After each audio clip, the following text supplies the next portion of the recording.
আসলে কি জানো, সাফল্যের জন্য বুদ্ধি আর প্রতিভার চেয়ে আত্মবিশ্বাস অনেক বেশি জরুরি। কারণ এই আত্মবিশ্বাস তোমাকে অনেক না পারা কাজকে সফল করে দেয়। আবার কারো দারুণ প্রতিভা আছে, কিন্তু আত্মবিশ্বাসের অভাবে সেই প্রতিভার বিকাশই হয় না। দেখো, কারো হয়তো দারুণ গল্প লেখার প্রতিভা আছে, কিন্তু সেই গল্প অন্যদের পড়ার মতো ভালো, এই আত্মবিশ্বাস তার মধ্যে না থাকার কারণে জীবনে তার গল্প প্রকাশই করা হয় না। আর লেখক হিসেবে সে এক জীবন ব্যর্থতা নিয়ে থেকেই যায়, যদিও তার গল্প লেখার মান কিন্তু প্রথম শ্রেণীর গল্পকারদের মতনই ছিল।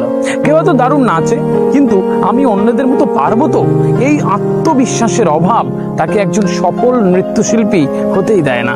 আশেপাশে তুমি দেখে থাকবে, কেউ হয়তো সুন্দর কবিতা বলে, দারুণ কথা বলে বা অসাধারণ গান গায়, কিন্তু জীবনের প্রথম মঞ্চে উঠতে না পারার অযোগ্যতা তার এই প্রতিভাকে স্বীকৃতিই দেয় না। এক্ষেত্রে সাফল্যের জন্য আত্মবিশ্বাস একটি অন্যতম শর্ত।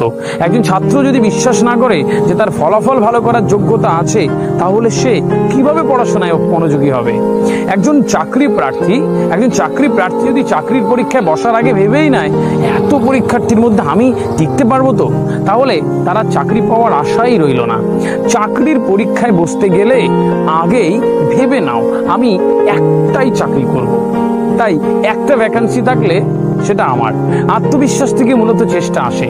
নিজের যোগ্যতার উপর বিশ্বাস রাখতে হবে। প্র্যাকটিস ছাড়া কোনো কিছুতেই মানুষ সেরা পারফর্মার হয় না।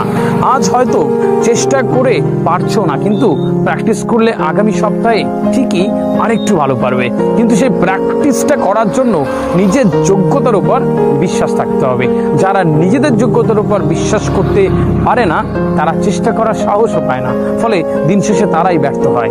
তুমি যাই করতে চাও না কেন, বিশ্বাস করো, হ্যাঁ আমি পারবো, আমার দ্বারা সম্ভব। আর এই বিশ্বাসই তোমাকে সফলতার দোরগোড়ায় দাঁড় করাবে। ভালো থেকো।